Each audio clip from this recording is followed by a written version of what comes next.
Hey y'all, I'm back. We're gonna go ahead and read The Color Purple. We're gonna pick up um page 19.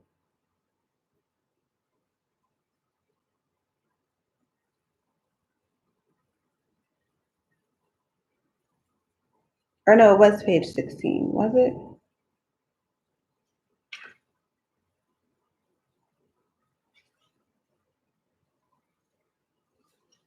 Okay, it was page 16. It was page 16. I marked the wrong page. Page 16. And as we left off, not Nettie, Celie had just saw her daughter, who is now 6. She thought that her father had gotten rid of that baby. You know, her and her father had a baby together, and she thought that baby had gotten rid of. Anyway, she saw her baby at the market. Okay, and so that was it. She saw her baby in the market, and so now we're moving forward from her seeing her baby with the Reverend and First Lady. So she now knows that her daughter has been adopted. Okay. Okay, so we are picking up at page 16, not 18. I need to go change that. Anyway, dear God, Nettie here with us. She run away from home. She says she hate to leave our stepmom, but she had to get out. Maybe find help for the other little ones. The boys be all right, she say. They can stay out his way. When they get big, they gonna fight him. Maybe kill, I say. How is it with you and Mister? She asked. But she got eyes. He still like her. In the evening, he come out on the porch in his Sunday best. She be sitting there with me, shelling peas or helping the children with their spelling, helping me with their spelling and everything else she think I need to know. No matter what happened, Nettie steady try to teach me what go on in the world. And she a good teacher too. It nearly killed me to think she might marry somebody like Mister or wind up in some white lady kitchen. All day she read, she study, she practice her handwriting and try to get us to think. Most days I feel too tired to think, but Patient, her middle name. Mr. Children, all bright, but they mean. They say, Celie, I want this. Celie, I want that. Our mama let us have it, and he don't say nothing. They try to get in, they try to get his tension. He hide, he hide behind a puff of smoke. Don't let them run you over, Nettie say.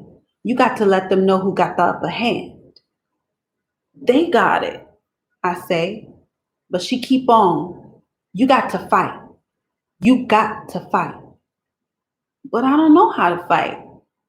All I know how to do is stay alive.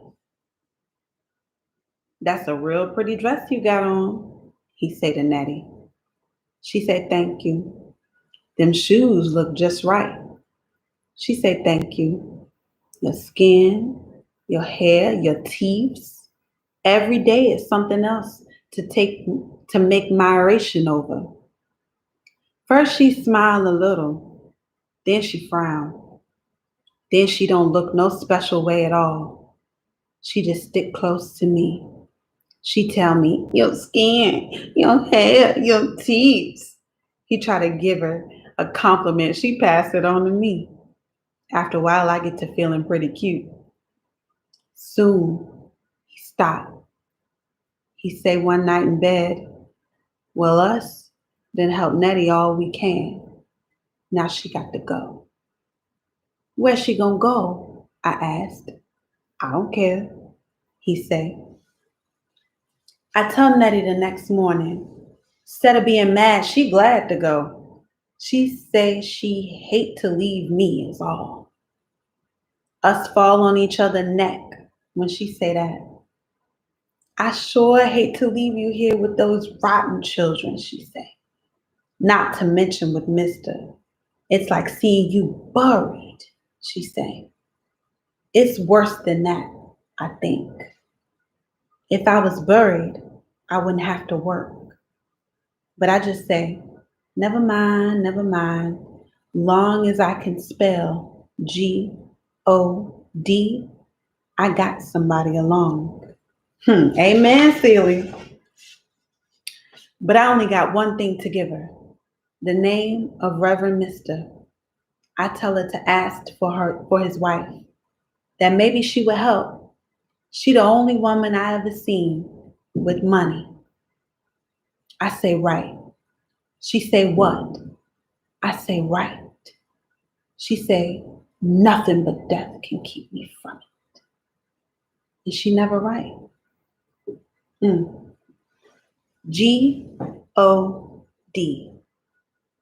Two of his sisters come to visit.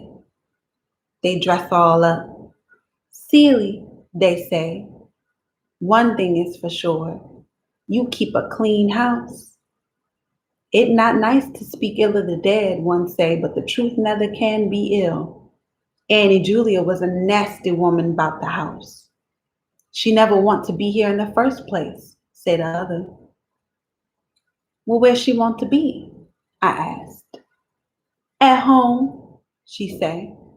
Well, that's no excuse, say the first one. Her name Carrie. Other one named Kate. When a woman married, she supposed to keep a decent house and a clean family. Why wasn't nothing? Why wasn't nothing to come here in the wintertime and all these children have colds, they have flu, they have diarrhea, they got pneumonia, they have worms, they have chill and fever. They hungry, their hair ain't combed, they too nasty to touch. I touch them, said Kate. And cook? She wouldn't cook. She act like she never seen a kitchen. She had never heard this. Was a scandal, said Carrie.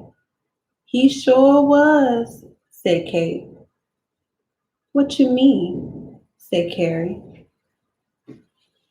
I mean, he just brought her here, dropped her and kept right on running after Suge Avery. That what I mean. Nobody to talk to, nobody to visit. He be gone for days. Then she start having babies and she young and pretty. Not so pretty, said Carrie, looking in the looking glass. Just that head of hair. She too black. Well, brother must be like black. Suge Avery black as my shoe. Suge Avery. Suge Avery. Carrie say, I'm sick of her. Somebody say she going around trying to sing. What she got to sing about? Say she wearing dresses all up her leg and head pieces with little balls and tassels hanging down, looking like a window dressing. Hey, they talking cash shit, bro. I'm sorry. I had to stop for a minute. Like they really came in that lady house and started talking cash shit about his ex-wife that died, talking about Suge Avery, talking about Celie. Golly. Them things must ain't got no type of life. Also, bet you didn't know Mr. has some sisters. Some little nagging, gossiping ass sisters. You didn't know that, did you? Okay. My ears perk up when they mention Suge Avery. I feel like I want to talk about her on my own self. They hush. I'm sick of her too, said Kate, letting out her breath. And you right about Celie here. Good housekeeping, good with the children, good cook. Brother couldn't have done it better if he tried. I think about how he tried. This time, Kate come by herself. She may be about 25, old maid. She looked younger than me, healthy, eyes bright, tongue sharp. Buy Celie some clothes, she said to Mister. She need clothes? He asked. Well, look at her. He looked at me. It like he looking at the earth. It needs something? His eyes say. She go with me to the store. I think what color Suge Avery would wear. She like a queen to me. So I say to Kate, something purple. Maybe a little red in it too. But us look and look. And no purple. Plenty red. But she say, no, he won't pay for no red. Too happy looking. We got a choice of brown, maroon, a navy blue. I say blue. God, can't even wear happy colors. I wish a man would try to tell me, oh, wear something simple, calm it down. No, no, I'm not. Because God is good and I look good and God is good. Shh, kidding me? Please. If red make me happy, then I'm going to wear red. Hey, that just made me so mad just now. I'm so sorry. I mean, the audacity of some people, you know? I just see now that it's been centuries where men felt like they can just control what women wear and what they do. God, God. Sorry. Sorry. I can't remember being the first one in my own dress. Now to have one made just for me, I try to tell Kate what it means. I get hot in the face and I stutter. She says, it's all right, Celie. You deserve more than this. And maybe so, I think. Yes, you do, Celie. You do. You deserve more than this. Whew. Harpo, she say. Harpo, the oldest boy. Harpo don't let Celie be the one bring in all the water. I'm sorry, Harpo. Let me reread this. Y'all know the language, okay? Harpo, she say. Harpo, the oldest boy. Harpo, don't let Celie be the one to bring in all the water. You a big boy now. Time for you to help out some. Women work, he say. What? She say. Women work, and I'm a man. You a trifling nigga, she say.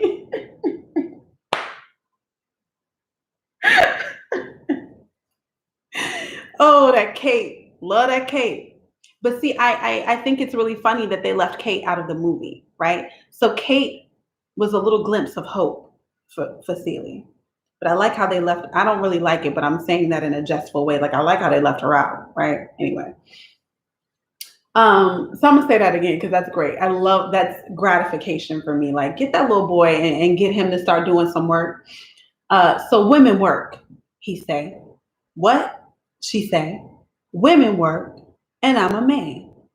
You're a trifling nigga, she say. You get that bucket and bring it back full. He cut his eye at me, stumble out. I hear him mutter something to Mister, sitting on the porch. Mister call his sister. She stay out on the porch talking a little while, then she come back in shaking. Gotta go, Celie, she say.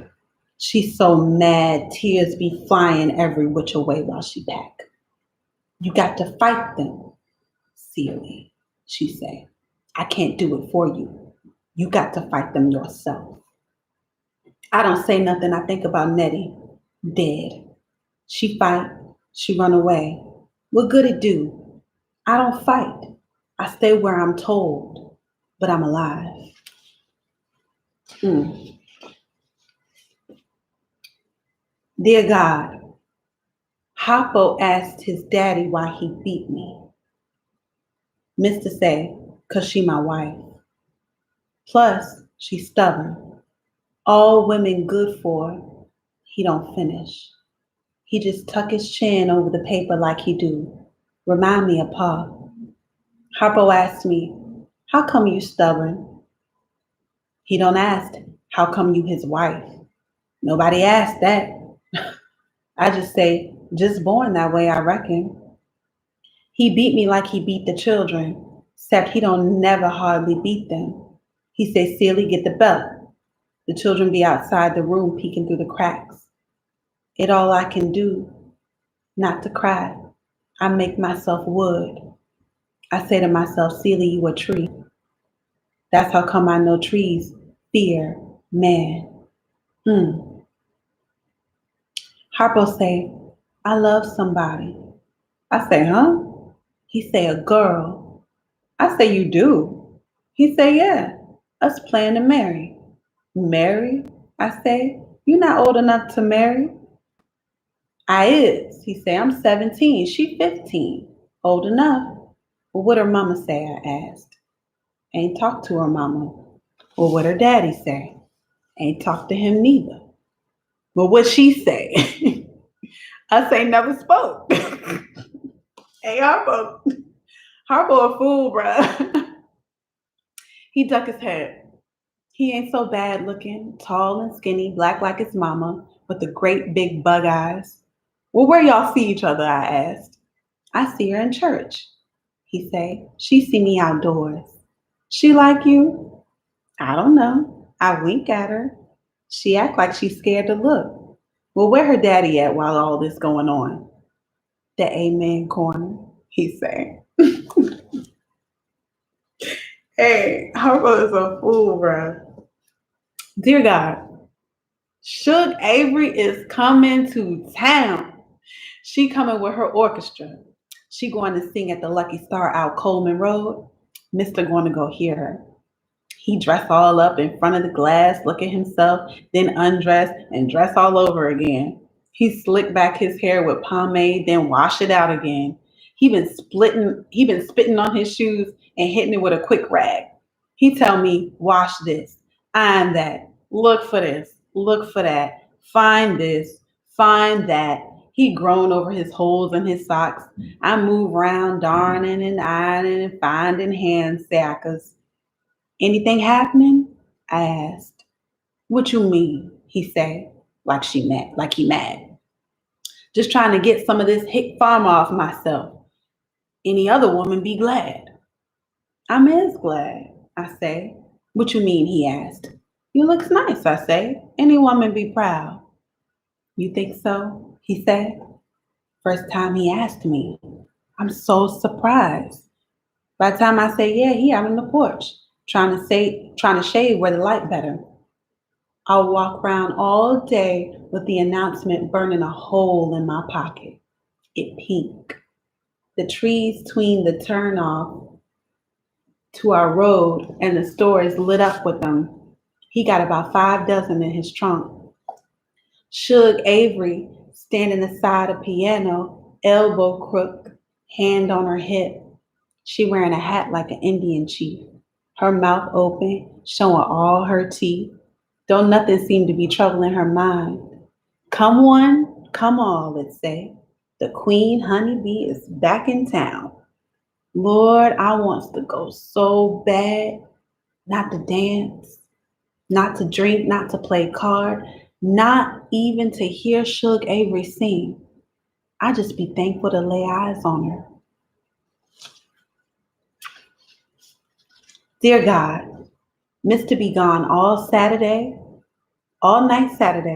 all night Sunday, and most all day Monday. Suge Avery in town for the weekend. He stagger in, throw himself on the bed. He tired, he sad, he weak, he cry. Then he sleep the rest of the day and all night. He wake up while I'm in the field. I've been chopping cotton 3 hours by the time he come. Us don't say nothing to each other, but I got a million questions to ask. What she wear?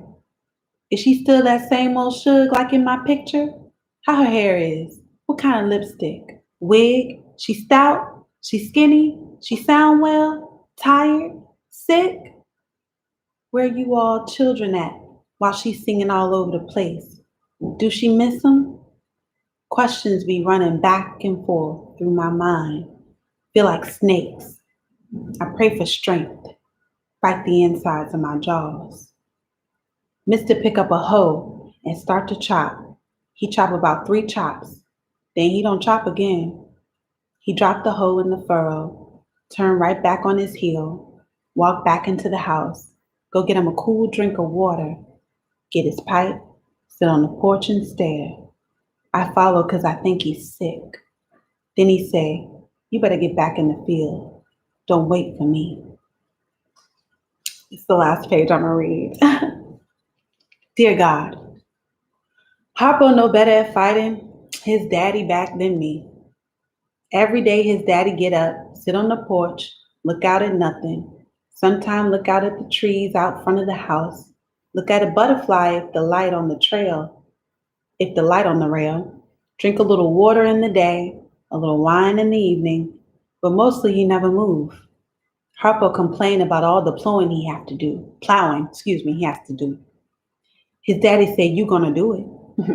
Harpo nearly big as his daddy. He's strong in body but weak in will. He's scared. Me and him out in the field all day, a sweat, chopping and plowing. I'm roasted coffee bean color now. He black as the inside of a chimney. His eyes be so sad and thoughtful. His face begin to look like a woman face. Why you don't work no more? He asked his daddy. No reason for me to, his daddy said. You here, ain't it? He said it's nasty. Harpo feelings be hurt. Plus, he's still in love. Alrighty. So, a lot has happened. Nettie got kicked out of the house, but as you saw, it wasn't as dramatic as the movie would have made it. Nettie was happy to go. And all Celie asked was just write. And Celie thinks that Nettie is dead because she never wrote. And of course, Nettie said, nothing but death can keep me from it. Then we get introduced to Harpo, crazy self. And we also find out that Mr. has two sisters, Carrie and Kate. And Kate is the one that loved and poured and sewed into Celie. Okay? And as soon as Mr. saw that, ripped her right on away. I find it interesting that any time of hope that Celie gets, Mr. steals it away. Ain't that how the enemy works? The enemy comes to rob, steal, kill, and destroy. And if Mr. didn't do that, did that to Celie, and now we see that he's doing it to his own son, Harpo. And Shug's in town. Celie wants to ask about Shug, but doesn't, because he doesn't want to tip him off. I think you could probably find out now that Celie is kind of like falling for Shug Avery, right? And we see now also that Mr. is like love struck off of Shug. But the thing about Shug is she can't be tied down, right? I think it's funny that the only person that he is in love with, like really in love with, does not respect him in any way, shape, or form. And it's like, get the hell out of my face. You're not going to run me. You're not going to control me. You're not going to do any of that, which is why it's so beautiful when Shug Avery and Celie finally get around each other, because you'll see that Celie starts to get that confidence that Shug has to leave this nigga. Okay? All right, so we're moving. We see Harpo's got somebody he's in love with still. And Harpo is also realizing that his daddy isn't really all that he's cracked up to be. His dad's a bump on the log. Okay? Woo! Love this book. Love this book. Love this book. And so we'll pick up tomorrow on page 28. I may be back later to do the Burning the Midnight Oil if I feel led to do a word, but thank you all for coming to read with me today. Have a blessed day if I don't see you anymore, if I don't gain any more revelations. And yeah, peace.